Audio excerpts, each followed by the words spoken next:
Record. All right. So I've got you muted now. And so if you're welcome to be a part of the conversation or start asking questions right off the bat. You can mute or unmute yourself. But what we wanted to talk about today and go through was maybe questions you might have on some of you probably worked through most of the stuff that you've had that you probably knew right away. And we're going to talk both about baking and culinary in one session today. We've got several examples of projects or recipes that we've all worked up. So without further ado, Justin, you want to talk about maybe what our protein selection was or what we'd suggest this week? And then I've got our example videos from you and Steve. Yeah, I think, we were talking through it like Ziggy had said that, the first thing everybody probably attacked was what they knew or what was familiar the most, so the chicken or the ground beef. So this week we wanted to kind of work with some of the other things that, maybe aren't as well known for you or stuff that you haven't really cooked with before. So Steve and I both did a lamb recipe. I also incorporated some of the turkey thighs last night into my video. I don't know if any of you saw it, but I did some Indian food, a tikka masala with some couscous and some grilled pita. Steve, I think you did a lamb stew. Is that correct? Yeah. So I think the biggest thing, when we're looking at the lamb itself is kind of understanding what kind of meat or what type of muscle even it is. It's not going to cook quickly like a steak or a piece of chicken. So I believe Steve and I both did a stewing or a braising technique. So, mine took a little bit longer to get tender. I believe Dr. Fleury did a kebab with it, with his children. So you either need to cook it very, very quickly, like Dr. Fleury did with his kebabs, or cook it for a long time, like you're braising, to get it tender. So you want to walk through we'll play the video, and then we can kind of step by step it so they can kind of get an idea of the process. Sure. Okay.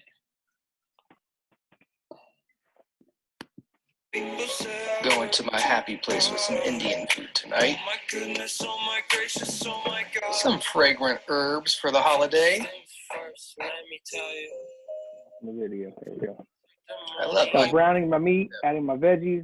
Layers, just like I do.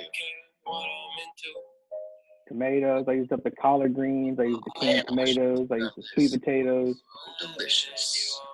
Basically threw it all in a pot, got some browning on it, and then I had a jar of jarred sauce that I had purchased from Price Chopper a few months ago, up there in the top left corner. With the black lid to your right, Zig. There you go. That's just a tikka masala sauce that I used up. I had some fresh herbs that I had purchased, so I did cilantro and oregano and parsley.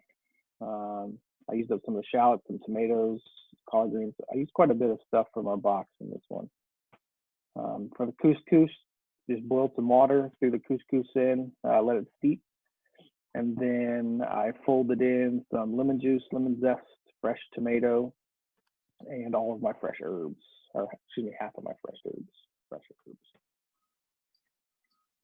Yeah, there you go. Yeah, so extra virgin olive oil. It's very herby. Grilled the pita on the grill, brushed it with some garlic butter, and then got couscous in the center. Yeah, it was fun. Took a while. My family doesn't necessarily particularly like that style of flavor, that style of food. So I had a couple big bowls to myself, and then they went to Chick-fil-A. So yeah. But it was fun. I've been excited about cooking that one because I really enjoy that flavor profile. So today I have, I don't know if you can see it. today I have, it's Taco Tuesday today. So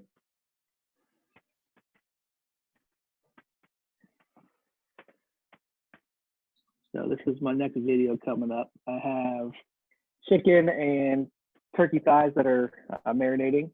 And I am gonna do pastor style street tacos with some elote, some grilled corn today. So that's coming up to celebrate a little Taco Tuesday. But once again, just trying to utilize some of the stuff, some of the proteins that maybe we haven't seen before.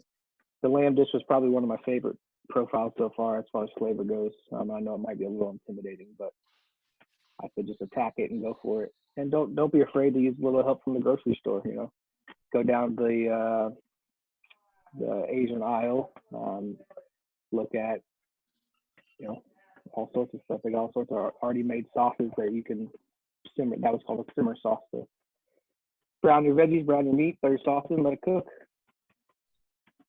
So, Steve, how about you? Ooh, Yeah. Yeah. Yeah. Excuse me. So I just did a super simple stew that I don't know. I like this one because the dashi flavor really it gets into the potatoes, so you don't have just a normal boiled potatoes. So I diced up the lamb, onion, carrot, potato. Made a little bit of dashi, threw some soy sauce in with it. Just put it on the stovetop and let it simmer for, I don't know, it only took like 30 minutes for those potatoes to get soft and everything was done. And it was tasty. So can you go over this is your dashi? Oh, you can't see what I'm sharing. Yeah, I don't know what you're looking at. So yeah, I'm sure that's my dashi. A screen share. There you go. All right. Yeah, the little jar is the dashi. What is dashi? It's kombu and bonito. It's Japanese Bouillon. stock. Yeah. Yeah. Usually you do it with seaweed and bonito flakes, but I was being lazy. The tall sauce is a soy, and the one that's a mirin. That's just a giant bowl of sugar, a little bit of water. So yeah, it was that's it. Simmered it on the stovetop. What's that pot? It's I skimmed it. If you go back a couple seconds, it's but I want to say it's a little Korean clay pot. But I don't know. I picked it up. I'm big into Asian food. So Like, how long did that stew for? probably no more than 30 or 40 minutes, just long enough for the potatoes to get soft and everything to get cooked. That left Go ahead. I waited a little bit to add my potatoes because they were smaller. So I cooked the meat halfway and then added my potatoes in so that the potatoes didn't get overcooked in mine. Well, the lamb and turkey, are they kind of similar in time and cooking? I mean, when you're braising like that, in order to get tender, the turkey thigh itself is a little bit bigger than the traditional chicken thigh. So it has a little bit more connective tissue, so it takes a little bit longer. So I would say I cut the lamb pieces a little bit smaller than I had my turkey pieces. I knew the lamb was going to take a little bit longer, so I tried to make them end at the same time as far as tenderness goes. I got my chicken. I brined my chicken 2 days ago, and I did up some jerk seasoning this morning. So I've got it in a Ziploc bag, marinating. I'm gonna do rice and peas and fried plantains and jerk tonight. I think Maddie knows a little bit about fried plantains. Those looked really good. I'm gonna unmute you so you can talk about Oh, you there? Yep, I'm here. How'd you do your plantains? I've got a picture I want to show everybody. Let's see here. Maddie.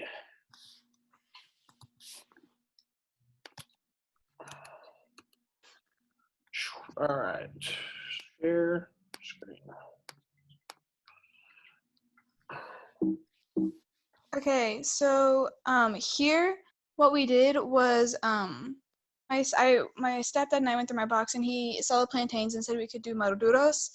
So what we did was we took a little bit of butter and we threw it in the pan and we let that warm up a little, and then we peeled and cut the plantains and we set it down in there, and we waited until they were like a light, like a like crisping up and browning up on the both on one side. And then what we did was we flipped them over and we waited for those side to get all brown, and we put the other ones on the outside, and then we took them out. After we did both batches, we took them out and we put them back in the pan with a little bit of brown sugar and a little bit of the melted butter back in. We put that under a pan. We waited for a few minutes. We took them out, and so it had like kind of like a simple caramel taste on the outside, and like all of it brought out the sweetness in the plantains. Awesome. And the plantains are cut on an angle, right? They're not.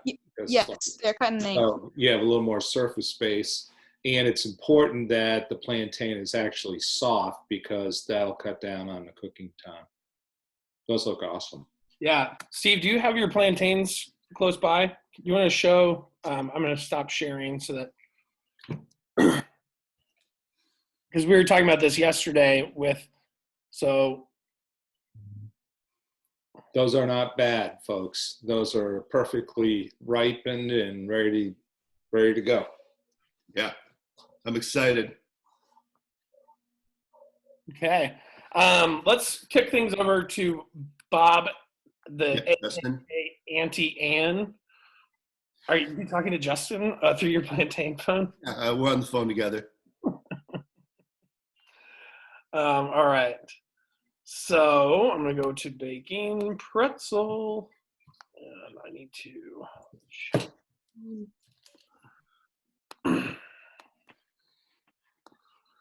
All right. Bob, this is going to be maybe not in every order. We'll right. So I'll explain that. Just hold that picture. What's really important about pretzel dough is that you're going to mix it until it is smooth. So I mixed all this by hand. All the breads I've been doing by hand. I've been doing with a mixer. So you want the water to be about 80 degrees. In your pretzel mix, everything is set except for the water. So you put the water in the bowl first, and then you're going to throw your flour ingredients on it, and you're going to scrape from the sides to the center. The dough is going to be a little sticky. That's what it's supposed to be. You actually take it on a counter, and I used a plastic scraper, scraped it and folded it several times, and then put it back in a bowl and let it sit there for about 15 minutes. And I was looking to see the texture. As you can see, this is starting to proof up, and there's some cell formation on it, which is working out really good. And I wanted to show you that so that you would have an idea of when to actually cut it. The thing about pretzel dough is you need to work it. It needs to rest for 20 minutes, and then you have 25 minutes to actually get your pretzels scaled and laid out. Next slide. So I made a log, and then from that log, I sliced 5-ounce pieces. I got roughly 14 pretzels. I made them rectangle because I stuffed cheese in mine. So I put cheese in. There's a picture, not a lot. And then when you're going to roll this just like French bread if you're stuffing it. Now you can put anything in there, green chilies, whatever, that'll all work. So I put it in, I rolled my rope, and then I set them up on trays with a mat. And then I mixed up my baking soda in water solution. So it's 2 ounces of baking soda to 16 ounces of water. The water is lukewarm. I'm picking them up with 2 hands and actually dipping them in a bowl. We're using baking soda. All right. And then you put them back on the tray. And then if you have some kosher salt, you can sprinkle that on the outside, or sesame seeds or poppy seeds, or if you wanted to do chilies, you could do chilies. So as you can see, those are pretty decent sized pretzels. That's what they looked like when they were baked. The oven was on 475 for about 9 minutes. Those are not egg washed. You can see the pieces of salt. I had Malden salt that I used, large flake salt, which worked out really well on the pretzel. And those didn't last very long. So you're going to get about 14 pretzels out of a batch. Okay. Okay. So Bob, I noticed you have your baked ones and then you have some raw ones. So it's okay to get them all rolled out. And then if you don't have the oven space, to do one batch at a time, right? That's correct. That's the reason why you really want to have them sit on a sheet tray or a sheet, pan. I would definitely oil the pan or spray the pan if you don't have mats to put it on, baking mats. Or you can use a piece of wax paper, but you got to be careful with the wax paper in the oven. Okay. Cool. I also baked a cake. I did the yellow cake. It's really important that you don't overmix it. You have to add your water in 2 additions. I greased and floured my pan, and then I basically baked. Each of those batches makes 1 8-inch or 9-inch by 1-inch sponge. So I used both of my yellow cake mixes that was in it. I filled the middle with lemon cream cheese, and then there was some cocoa powder. That's a basic simple icing. So I used 1 pound of powdered sugar to 2 tablespoons of cocoa powder, just a little bit of vanilla, and 8 ounces of the margarine. And I actually, again, I mix that by hand to get it fairly smooth. So if you look up close to it, you can see there's little bumps in it. I wanted to make sure that all the labs were doable if you didn't have any kind of, appliance to use that was electrical. So I basically took the sponges after they were done, put them in the freezer, took one out, put the filling in it, stacked it on top, and then I left the cocoa icing out at room temp. I made that up while that was chilling, and then I iced it with, that was iced with a plastic bench scraper that I set up. And then I just did some dippity-doos on the top there.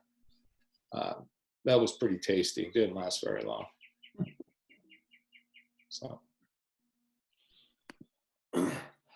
All right. So here's, we obviously we gave you more food than we're giving you labs, right?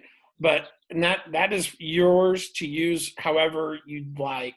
We're just asking that, anything you're making with it, just take a picture. You don't have to, if you want to share a bit about the recipe, if you want to share what, you learned about it, whatever it might be, we just want to see it. That's also our way of giving you all credit for anything you're trying to make up for third quarter, remembering that there are no new grades going into fourth quarter, but that any of this can be submitted for that. I'd also want to touch on the crepes. Iman did a really great pineapple crepe. And I loved the fact that what you said was they're like, I didn't look very good, but that's okay. My family said they were still good. And I think that they were probably hovering around you while you were in the kitchen making those. So I'm going to pull those pics up because, I've never really worked with crepes either. And so I really thought that you did a good job of kind of showing the process. Let's see here, share. And Iman, can you unmute yourself and maybe talk us a little bit through about what you did? Yeah. So I actually overnight, I started the process overnight. Like the night before, I marinated the pineapples in orange juice. I keep on messing up how to pronounce it. Anise or something like anise. Anise, Something like that. yeah. Anise, yeah. And orange juice and like sugar. So I put all the pineapples in there overnight for like 8 hours. Then in the morning, then I put a little bit of butter, start sauteing the pineapples, and then then the sugar's on the pineapples. That's where the caramelization came in. I think I showed a picture of that, and it's like really caramelized on I think another picture. And then So I did that. When you're getting your caramel And then and that's where, and then I poured the orange juice, the rest of the orange juice mixture marinade. I poured that in to it and waited for it to get syrupy. So that's where the syrup came in at the end on the picture. And then I just topped it off with some ice cream.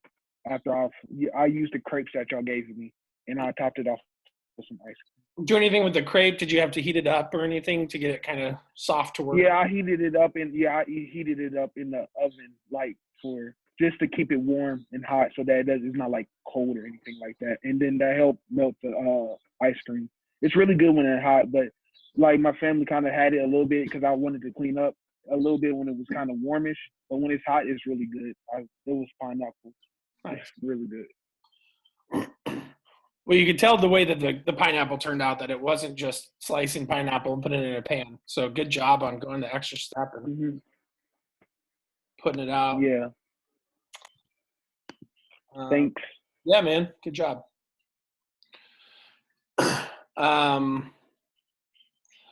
So, Justin, like if we're finding recipes out there that have maybe a different protein than what we have, let's say, for example, goat. Do you think a lamb would substitute kind of similarly to goat? Or yeah, Absolutely. Yeah. Okay. So that's kind of the same, I don't know, family, farm family. Yeah, I think it's very similar.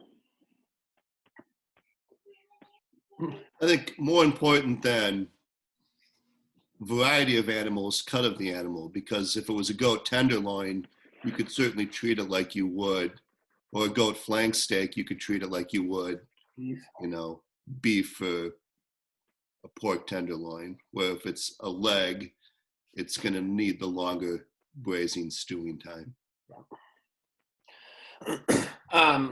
So again, what we'd like to see this week, we're just kind of, we know that, it's the same for me. I open my refrigerator and I see all this stuff, and it's like hard to kind of think all the way through what I'm going to use to put together a meal. So these Tuesday meetings are going to just be about giving you guys some suggestions and or a direction. Start thinking about those grains that you haven't been using, like the couscous or the arborio rice, and seeing what can come from that. Justin, you gave the little demi-glace. Was it a chicken demi? So that could be used for any of those. Yeah, risottos or. Yep. Okay. Dilute it. What's that? Got to dilute it with water. Right. So that's what that little ramekin cup is with some chicken stock. Any baking specific questions right now, y'all that are in here? Riley, your peanut butter cookie looked good. All right. Curie, nothing? You good? Cool. All right. We are looking for posts, though. So if you have cooked anything in the last week, we should have pictures of it. Yeah. So I'm just encouraging you to send your stuff to chefschool.smsd, right? Yep. chefschool@smsd.org. Cool. Well, we're going to be here again tomorrow at 1. We usually only stay till about 1:30. That's, most people, if you come on it and you have a question, it's right at 1 o'clock. We'll bring, oh, yeah, okay. Miss Pekin, unmute yourself. Speak up. Okay, so I kind of wanted to just do something to kind of help people, and I'll try to put the link on the Google Classroom or something. But I kind of started my own baking business, so like every week I'll have like a flavor, and like we're basically just like driving to the people's houses where we can meet up somewhere and drop off that baked good. I know Victoria, when I had my lemons, ordered some lemon scones. So yeah, I've been kind of just doing different kind of baked goods each week, and then I got about 21 orders last week. Wow. And so, yeah, we just kind of go and deliver them. So like 6 feet away and stuff, if you guys are interested. And then you have nowhere to spend that money, so you're just stacking racks right now. Yeah, I'm stacking racks. Yeah. Please be That's what I'm doing. safe. So yeah, I'll try to get the link, but yeah, I've been making some pretty good food. Yeah, that's awesome. And those are the kind of stories we want to also just hear from you guys. If you have anything to share, please, send it to us. We're all, I think, it's been a month, and we're looking for exciting, fun stories that just kind of are entertaining and show, the great work that you guys are doing. So, anything else from you chefs? Yeah. Just keep cooking, guys. I know it's hard to sustain through this engagement when we got a bunch of other stuff going on. Just keep cooking, no matter what it is, even if it's not, our box. If you're cooking, take pictures and send it to us. And make sure that when you're cooking that you have appropriate items in your pictures. That's all I'm going to say. Noah, would you like to speak up? I see you've raised your hand. So I was just gonna say, I was gonna thank Bob for all this help with like helping me get my bread stuff right, because I'm usually not a baker, but my neighbors and stuff started wanting to buy bread, so I said, okay, sure, let's do that. So I decided to take half the profits and donate it to the Feeding America nonprofit with my bread sales. So if anyone wants to buy sourdough or focaccia or some baguettes, I'll post a link on Google Classroom or send it in here or something like that. So Cool. We got a question regarding the beets. Doug is looking for a way to cook the beets because they are getting squishy. I'm going to show, Charlie's not on here with us, but I'm going to show a picture of the beets that he did.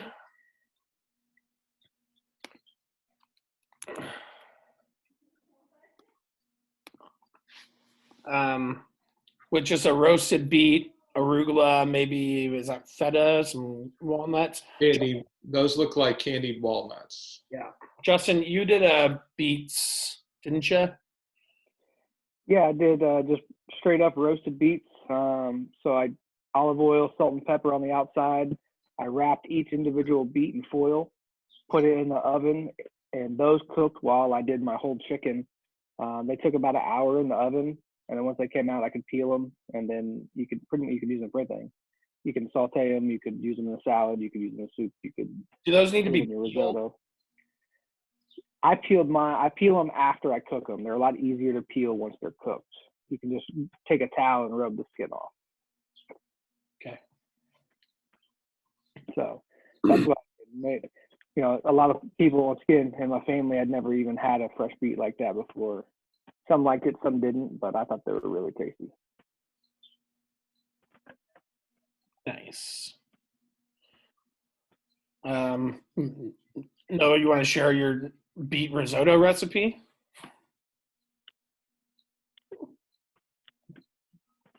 See something about bananas. I'm making bananas Foster tonight, as well as tacos. Could I make a banana bread with almonds? Yes, you can. Bob, banana bread. Sure. I know some people got different stages of bananas. What is it? I've always heard that sometimes the best bananas for cooking are an overripe banana. Is that true? For I think baking that with? depends on Go ahead. Bob. What's that? I'm sorry.